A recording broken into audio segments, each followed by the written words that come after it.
Olá, nós estamos no lacconcursos.com.br. Eu sou Rodrigo Belmonte e a aula de hoje é sobre direitos humanos. Vamos conversar um pouquinho sobre direitos humanos, especificamente sobre a Declaração Universal dos Direitos Humanos. Matéria bacana, matéria tranquila.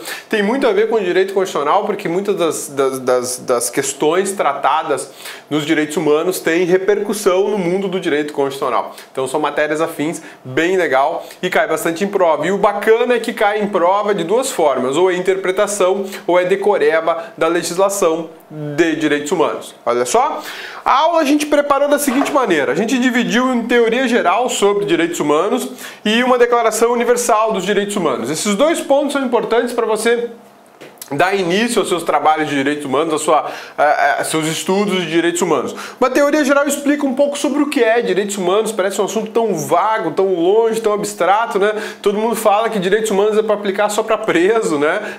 Tá preso, chama os direitos humanos para socorrer a gurizada que tá na jaula. Não é assim.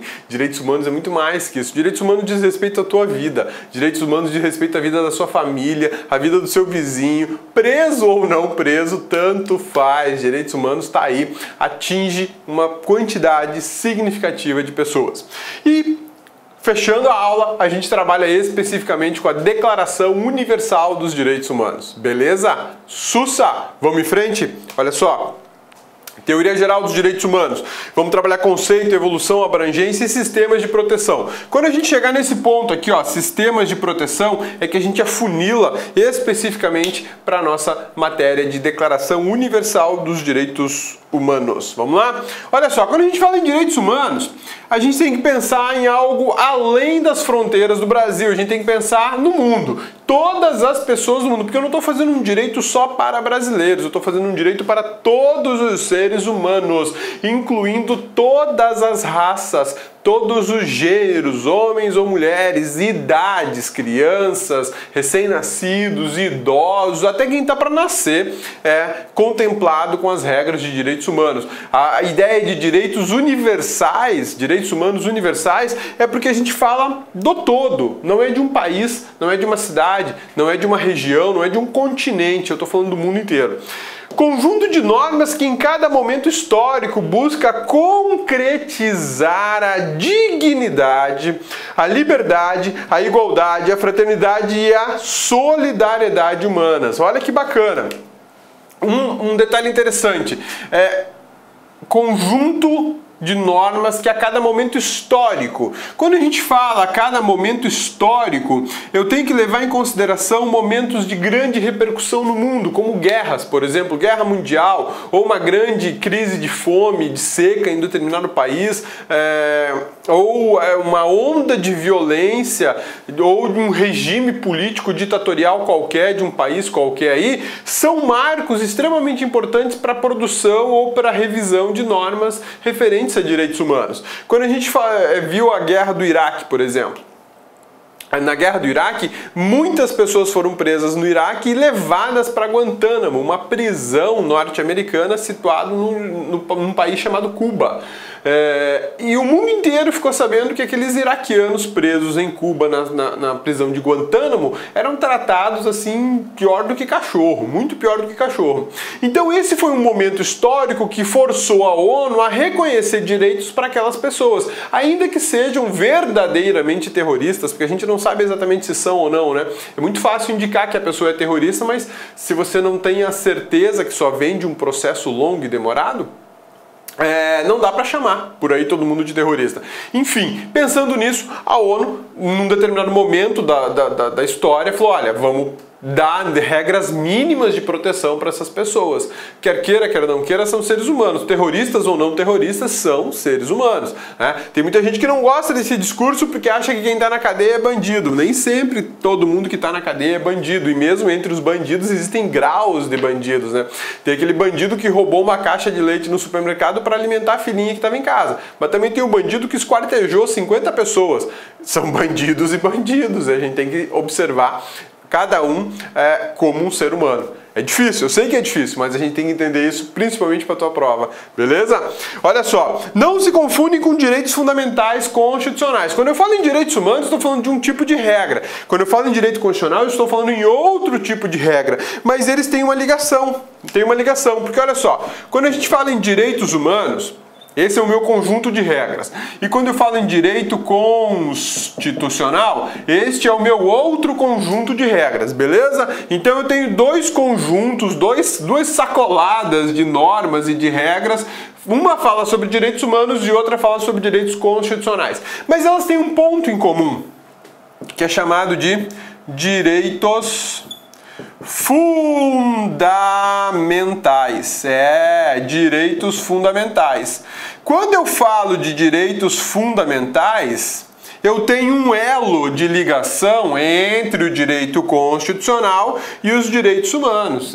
Bacana, né? Quando eu falo em direitos fundamentais, eu tenho um elo de ligação. Um exemplo de direitos fundamentais, a vida. Outro exemplo, a liberdade. Quer mais um? Dignidade humana. Dignidade humana. Estes aqui são direitos fundamentais, exemplos de direitos fundamentais. E eu tenho isso tanto no direito constitucional como nos direitos humanos. A Declaração Universal dos Direitos Humanos fala da proteção da vida, fala da proteção da liberdade, fala da proteção da dignidade da pessoa humana. Então, quando eu falo em direitos fundamentais, eu tenho uma matéria comum entre duas ciências diferentes. Fica esperto com isso, porque eu não posso dizer que direito constitucional é a mesma coisa que direitos humanos, ou que direitos humanos é a mesma coisa que direitos constitucionais. Eu tenho algo em comum, mas tenho muita coisa diferente. Direito constitucional são regras internas de um país. Regras internas de um país, quando eu falo em direito constitucional. E quando eu falo em direitos humanos, eu falo em regras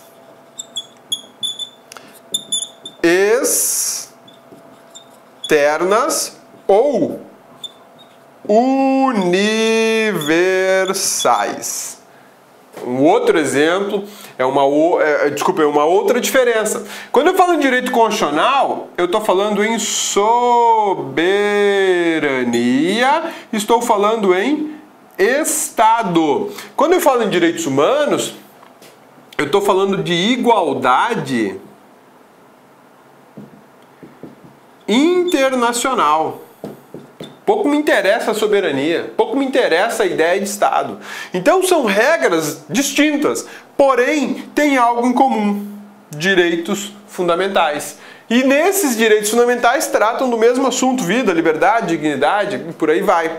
Mas são matérias diferentes, são ciências diferentes. Então eu não posso confundir direitos humanos com o direito constitucional. Eles têm apenas um elo de ligação, eles têm uma conexão entre eles, um link que liga os dois, mas eles não são a mesma norma e nem se confundem.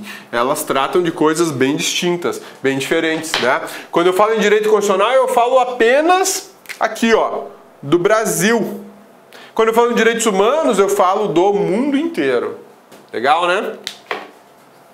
Tranquilos? Sussa! Então vamos em frente. Olha só, conceito sobre direitos humanos. A gente já viu um conceito preparado, mas eu preciso levantar alguns pontos para você que são importantes. Ideal comum para todos os povos e para todas as nações. Não é um ideal comum só para brasileiros ou para o Brasil. É para todos os povos e todas as nações. Ah, cabeça, mas olha só, eu sei que a Declaração Universal de Direitos Humanos não foi assinada pela Rússia, por exemplo. Tudo bem, não tem problema nenhum. A Rússia não quis assinar, problema da Rússia. Mas a regra vale de uma maneira ou de outra para os cidadãos russos ou para qualquer pessoa que viva lá na Rússia, tá? É um sistema de valores produto de uma ação universal humana. Quando eu falo em Declaração Universal de Direitos Humanos, eu estou falando de valores. Por exemplo, o valor da vida, o valor da dignidade, O valor da liberdade, o valor da igualdade e por aí vai. São valores fundamentais, são direitos fundamentais que muitas vezes são chamados de valores. Produtos de ação universal, produtos de um movimento, produtos de uma conscientização universal. A dimensão histórica dos direitos humanos cai muito em prova. Porque eles têm uma classificação. Como eles se formam, como é que eu posso dizer? Como eles se apresentam, se qualificam com o passar do tempo, à medida de determinados momentos históricos, a gente fala em gerações de direitos humanos ou dimensões de direitos humanos. A palavra técnica mais adequada é dimensão, tá? Dimensão e não geração. Mas cai muito em prova falando de direitos humanos de primeira geração, de segunda geração, de terceira geração, de quarta geração. Tudo bem, se cair na tua prova, tá valendo, não tá errado, mas tecnicamente o mais correto é direitos humanos de primeira dimensão, direitos humanos de segunda dimensão, direitos humanos de terceira ou de quarta dimensão, tá? Fica ligado nas duas palavrinhas. Primeira dimensão ou primeira geração, direitos civis, políticos, vida, liberdade e propriedade. Direitos humanos de segunda geração ou de segunda dimensão são os direitos sociais. Direitos humanos de terceira geração ou de terceira dimensão é a solidariedade, a fraternidade. Direitos humanos de quarta geração ou de quarta dimensão, ciência e tecnologia. Quando eu falo em direitos civis e políticos, eu estou falando do direito de ser pessoa, direito de opinar politicamente, direito de ter liberdade, propriedade. Quando eu falo em direitos sociais, eu já penso em direitos coletivos do trabalhador, por exemplo, ou direitos vinculados a uma coletividade maior do que o indivíduo. Esses aqui, ó, de primeira geração, são chamados direitos individuais, né? Ou os direitos egoístas, né? Só interessam a mim. Já os direitos de segunda geração ou de segunda dimensão são os de caráter coletivo. Eles já não interessam apenas ao indivíduo, mas a uma coletividade determinada. Os de terceira geração ou de terceira dimensão são os conhecidos direitos difusos. E aqui eu incluo o direito ambiental, o direito do consumidor e por aí vai, né? Ciência e tecnologia, esses são os direitos como é que eu posso dizer? Da genética, do embrião feito in vitro, né? Da robótica, da expansão da inteligência artificial. Eu estou situado aqui, nessa última dimensão, que é o que o futuro nos espera, nos aguarda, nos prepara, melhor dizendo. Quando a gente fala em direitos humanos de quarta dimensão ou de quarta geração, eu estou falando sobre a ciência dos alimentos, como os alimentos transgênicos, o direito de produzir modificação genética em alimentos para alimentar o mundo, tá? Se isso é bom ou não, eu já não sei mais, né? Porque a gente come tanta porcaria achando que está fazendo uma alimentação saudável, mas isso está aqui, ó. Eu tenho o direito de me alimentar com algo saudável, algo que foi por alguma razão geneticamente modificável, mas que não vai me causar problema. Mas como é que eu sei isso? Eu só sei exigindo que façam testes e investigações científicas a respeito de um determinado alimento. E quem é que me ampara? Quem é que me dá esse direito? É essa onda de direitos que vem aqui de ciência e tecnologia, são chamados direitos de quarta geração ou de quarta dimensão, né? O embrião in vitro, para quem não sabe ou para quem nunca parou para pensar, é a fertilização feita em laboratório. O ser humano nasce a partir de uma fecundação artificial. Pega-se um óvulo da mãe, o espermatozoide do pai, faz a fecundação em uma máquina e depois que o embrião ficou pronto, captura o embrião e coloca no ventre da mãe para dar a gestação. Isso é previsto no Brasil? Sim, isso é previsto no Brasil. E esse embrião tem os mesmos direitos do que aquele embrião feito do método tradicional e natural? Tem. Tá tudo aqui baseado nesses direitos humanos de quarta dimensão. Por que a gente discute se é de quarta dimensão ou de quarta geração? Porque a ideia de geração é uma ideia de sucessão. É uma ideia de sucessão. Os de primeira geração tiveram seu momento, acabaram, foram embora, veio um modelo novo de segunda geração, né? Não tem o Gol? O Gol, o carro da Volkswagen, tem lá Gol G1, G2, G3, G4, é o Gol geração 1, geração 2, 3, 4 e 5. Não tem isso? A ideia de geração é essa, você tem uma geração e acaba aquela geração, ela é descartada e você vai trabalhar com a geração nova. Mas os direitos humanos não são assim, eles são direitos de dimensões. Eu não tenho geração, a primeira geração não está descartada, pelo contrário, eu continuo tendo direito de propriedade e de liberdade. A segunda geração aqui, direitos sociais, não foi descartada também, eu continuo tendo direitos coletivos, por exemplo, a proteção do trabalho.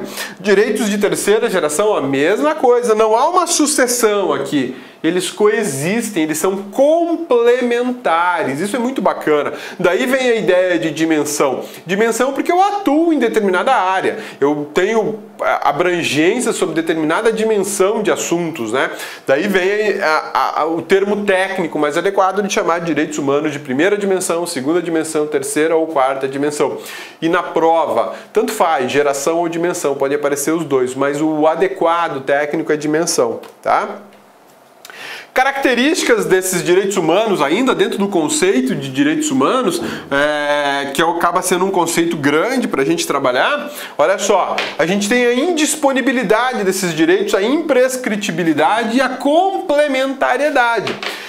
Indisponível por quê? Porque eu não posso renunciar. Eu não posso renunciar ao meu direito à vida, eu abro mão da proteção da vida, eu não posso fazer isso, porque a vida é um bem indisponível, né? Imprescritível, mesmo que eu não use, ou seja, o desuso, mesmo que eu não faça uso da proteção da minha dignidade. Eu não quero fazer prevalecer a minha dignidade, pouco me importo com a minha dignidade humana, vou fazer um serviço lá que nem cachorro faz. Eu não perco a dignidade. Mesmo que eu não a use, eu não a perco. Mesmo que eu não use a minha liberdade, eu não perco a minha liberdade. Aliás, ninguém perde a liberdade no mundo. Ou pelo menos, segundo a Declaração Universal dos Direitos Humanos, ninguém deve perder a liberdade no mundo. E no Brasil é proibido perder a liberdade. Cabeça, e quando vai preso, cabeça? Vai preso, você não perdeu sua liberdade, você apenas teve sua liberdade suspensa. Cabeça, aí é poesia. Não é poesia não, amigão. Isso aí é direito constitucional, tá lá no artigo 5º que diz que é proibida a prisão perpétua e a pena de morte. Se eu tenho prisão perpétua no Brasil, aí eu tenho a perda da liberdade, porque a pessoa fica presa até o dia que morrer, né? E se eu tenho a pena de morte, pronto, como na Indonésia, né? Lá na Indonésia se perde a liberdade pela morte determinada pelo Estado. O Brasil não tem essas duas situações em condições normais de temperatura e pressão. A gente sabe que em caso de guerra eu posso ter pena de morte, mas é por crime militar também, não é por qualquer crime não. Na normalidade, pela prática de qualquer crime, eu estou dentro da estrutura de suspensão da liberdade. Eu não tenho perda da liberdade no Brasil. Por que não tem perda? Porque no Brasil não existe pena de prisão perpétua e a regra é que não tenha pena de morte. Excepcionalmente eu posso ter pena de morte. Então, daí vem a questão de que não tem perda da liberdade no Brasil. E por mais que eu não use minha liberdade, porque eu estou preso, eu não perco a proteção dela, tá? Complementariedade, devem ser interpretados em conjunto, foi aquilo que eu falei para vocês. Por isso que a gente não faz opção por primeira geração, segunda geração, terceira ou quarta geração. A gente fala em dimensões de direitos humanos, porque eles são complementares, eles se completam, né? À medida que eu estou vendo lá um direito individual que está um pouco enfraquecido, eu posso pegar um direito social ou um direito difuso e complementar aquilo ali, fortalecer aquela regra de proteção do ser humano, tá? Sobre o histórico dos direitos humanos, vamos falar um pouquinho sobre o histórico dos direitos humanos. Isso aqui é uma parte bacaninha, mas olha só. Os direitos humanos foram cunhados ao longo da história da civilização, desde os primórdios, antes mesmo de Jesus Cristo, a gente já falava em direitos humanos de uma forma discreta, obviamente, né? Isso, com o passar do tempo, esses direitos foram se fortalecendo, foram assumindo uma postura mais legalista, previsão normativa em lei ou em resoluções e por aí vai. Até chegar um momento que vira uma regra universal, que deve valer em todos os pontos do planeta. cristianismo. Olha só que bacana, a Igreja Católica, esse movimento cristão, teve uma função muito importante aqui na formação dos direitos humanos, porque ele fortaleceu a ideia de proteção do ser humano. E teve uma época da história universal que mais valia a palavra de um padre, por exemplo, do que a palavra do rei. Então, o cristianismo, quando falava, pregava, difundia a ideia de respeito ao próximo, fortaleceu muito a proteção do ser humano e contribuiu de forma decisiva para afirmar no mundo a ideia de direitos do homem, de direitos humanos, né? Na Idade Média havia uma noção de que os homens estavam submetidos a uma ordem superior, divina, e deviam obediência às suas regras. Daí vem o fortalecimento. É lógico, a gente sabe que a igreja teve seus maus pedaços, né? Andou mal por certo tempo na história. Mas mesmo assim, eles fortaleceram a proteção dos direitos humanos. No século XIV, com a presença do iluminismo, a presença da razão, né, a gente começa a raciocinar e não só a seguir regras, nós tivemos aí uma Revolução Inglesa, uma Revolução Francesa, também tivemos nos Estados Unidos a aparição da Constituição norte-americana, né, a promulgação da Constituição norte-americana, que trouxe uma série de direitos fundamentais para aquele povo. Essas normas, elas começaram a dar uma noção de lei, de imposição, de caráter jurídico para essas regras que até então tinham um cunho religioso, tinham um cunho ético, cunho moral. Agora passa a ser norma, agora passa a ser imposição. E as regras de direitos humanos começam a ter mais forças, começam a se tornar obrigatórias, impositivas. Apesar de que hoje a declaração ainda não é obrigatória. Pasme, mas ela não é obrigatória no mundo, né? Durante o Iluminismo e o justnaturalismo na Europa, os séculos 17 e 18, os direitos humanos ganharam força jurídica em diversos países, que é o que a gente estava conversando. Com as revoluções e com esses movimentos, a regra que era religiosa, que era moral, que era ética, que era política até, passou a assumir um caráter de regra jurídica. Passou a ter um perfil de norma jurídica, passou a ter um perfil legalista. Isso, eu posso impor porque é lei e você tem que obedecer. Agora eu não obedeço mais porque é uma razão divina, né? Eu obedeço porque é lei, porque tem que ser feito e ponto final, tá? Quando a gente fala do alcance dessas regras, até onde vai? Quem está sujeito à ideia de direitos humanos? Como é que eu vejo isso? É só no Brasil? É só na Argentina? É só na França? É só no México? É só no Japão? Não. É o mundo inteiro. Todo o planeta está coberto por esse manto chamado direitos humanos. E quem é que está sujeito a essa regra? Só os homens? Só as mulheres? Só as crianças? Só os idosos? Só os portadores de necessidades especiais? Só os seres humanos. Pronto, ficou fácil, né? Só os seres humanos são alcançados por essa regra. O cabeça e o cachorro? Não, não entra. Porque a regra foi direcionada para seres humanos e não para seres vivos, né? Se a gente for pensar em seres vivos, eu tenho que pensar desde dos animais, das plantas e tudo que tiver vida nesse planeta, vou ter que incluir na regra. Então não dá. Essa regra ela foi criada para a proteção dos seres humanos. Então eu não posso pensar em direitos humanos como uma proteção pro gnu, pro guepardo, pro jacaré, pro tuiuiu. Não rola, não tem como, né? Ô cabeça, por que eu não posso proteger os bichinhos? Olha só, meu amigão, se eu tiver uma lei feita pelo ser humano, ou uma regra feita pelo ser humano para interferir no equilíbrio da natureza, a gente não vai ajudar, a gente vai atrapalhar. Para e pensa, o jacaré tá na lagoa e aí aparece um tuiuiu para beber água, o jacaré tá com fome, o que ele faz? Ele vai lá e abocanha o tuiuiu. No mundo do ser humano, se eu faço isso, eu sou preso, ou por mutilação, né, uma lesão corporal, ou por matar uma pessoa, homicídio, previsto no Código Penal, no artigo 121. Isso é crime. Mas o jacaré comer o tuiuiu lá para se alimentar não é crime. Eu não posso matar uma pessoa para me alimentar da carne dela, porque eu vou praticar um crime. Se a gente for interferir nesse equilíbrio natural, acabou o planeta. Acabou, porque a gente vai estragar. Eu não posso interferir nisso, não é possível interferir nisso. Por isso que essas regras são voltadas para seres humanos, não são voltadas para animais, por exemplo, né? Então, olha só, alcance é mundial e regional. Eu alcanço o mundo inteiro, também alcanço regiões específicas. Quem são os destinatários? Homens, mulheres, crianças, jovens, idosos. Eu coloco aí os seres humanos, pronto, né? Temas vinculados. O que eu posso tratar na matéria de direitos humanos? Porque ela é uma matéria muito genérica, né? Uma matéria muito abrangente. Só posso tratar de vida, liberdade, igualdade, dignidade humana, cooperação entre os povos, genética, cibernética, ambiente, trabalho, autodeterminação dos povos, ou seja, praticamente tudo que diga respeito ao ser humano eu posso incluir aqui como direitos humanos, tá?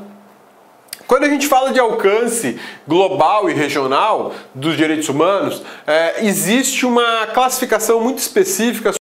Sistemas de proteção de direitos humanos. Sistemas de proteção. O que são sistemas de proteção? Conjunto de regras, normas que fazem proteção dos direitos humanos. E aí eu tenho um sistema que é global, eu tenho um conjunto de regras de caráter global e um conjunto de regras de caráter regional. Para nossa aula, o que interessa? O caráter global ou regional? Hoje, para nossa aula, interessa este aqui, ó. O global. Por que o global? Porque a gente vai falar da Declaração Universal dos Direitos Humanos. E a Declaração Universal dos Direitos Humanos, ela está num sistema global, ou seja, ela vale para o planeta. Vou te dar um exemplo, regional. Pacto de São José da Costa Rica. Ele vale nas Américas.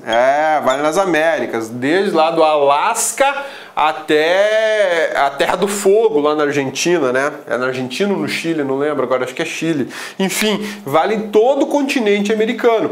Existe um sistema regional americano, existe um sistema regional europeu, um sistema regional africano, salvo engano. Mas para nossa aula vai interessar hoje o sistema global. Por que o sistema global? Porque dentro do conjunto de regras do sistema global de proteção dos direitos humanos, eu tenho aqui a Declaração Universal dos Direitos Humanos. Olha ela aqui. Até a setinha até serviu, né, para indicar onde ela está.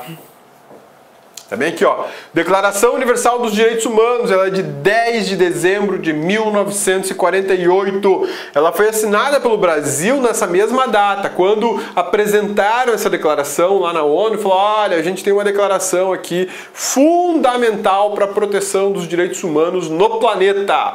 Aí o Brasil, eu assino embaixo. Foi lá e assinou, tá? Olha a data, 1948, pós Segunda Guerra Mundial.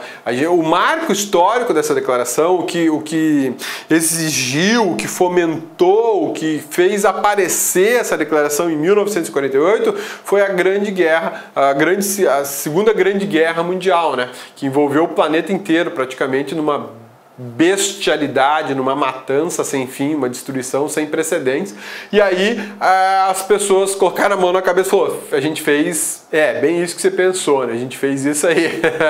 Então vamos fazer uma regrinha bacana aqui para avisar todo mundo que não dá pra gente desrespeitar o ser humano como Hitler desrespeitou, por exemplo, os judeus. Não rola, né? Não rola.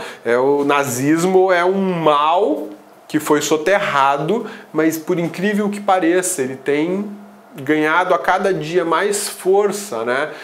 O preconceito, ele é o grande combustível de ondas nazistas ou neonazistas, como chamam algumas pessoas, né? O que é uma monstruosidade. Mas a gente hoje tem uma regra extremamente importante e bacana, que é a Declaração Universal dos Direitos Humanos, que tenta de alguma maneira proteger todas as pessoas, independente de que raça, independente de que credo, idade, sexo, de onde eles vêm, a origem, não interessa. É ser humano? tá protegido, né?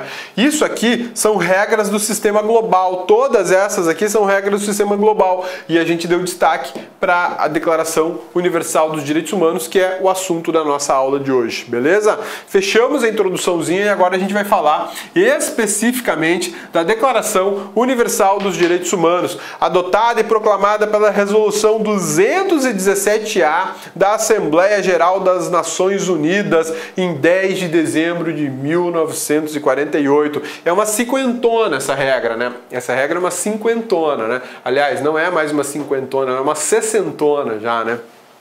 A gente está em 2015, ela é de 48, então 98, 50 anos, 2008, 60, para 2015 eu tenho mais 67 anos, ela é quase uma regra de 70 anos, mais um pouquinho ela vai ter 70 anos, né? Beleza? Então vamos lá. Declaração Universal dos Direitos do Homem ou Declaração Universal dos Direitos Humanos, né? As duas formas elas são tratadas na nossa aula. Foi adotada em 10 de dezembro de 1948, foi aprovada por 48 estados soberanos, dentre eles o Brasil. Quem é que não aceitou participar dessas assinaturas? Bielorrússia, Tchecoslováquia, Polônia, Arábia Saudita, Ucrânia, a antiga União das Repúblicas Socialistas Soviéticas. Hoje não existe mais isso, né? Ô, cabeça, o que é isso, cabeça? Ó, o que é isso aqui? O URSS? Isso aí é o sonho de consumo da petezada, né? Os petistas se idealizaram no sonho russo, né? Deixa eu explicar para vocês uma coisa aqui. Ó, isso aqui é América. Isso aqui é Europa. Isso aqui é África. Isso aqui é a Ásia, e aqui eu tenho a Oceania, que se resume à Austrália praticamente. E aqui, esse continente gigantesco praticamente, né, é o que a gente chamava de URSS, União das Repúblicas Socialistas Soviéticas, né? O país de maior expressão sempre foi a Rússia, onde tem uma cidade muito conhecida chamada Moscou. Lá que explodiu uma usina nuclear que deu um problema no mundo inteiro e continua dando ainda, né? Uma usina nuclear numa cidade chamada Chernobyl, ou a usina chamada Chernobyl. O que era essa URSS? Era a união de diversos países menores, inúmeros países.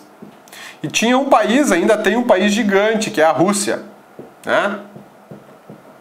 A Rússia que comandava praticamente isso aqui.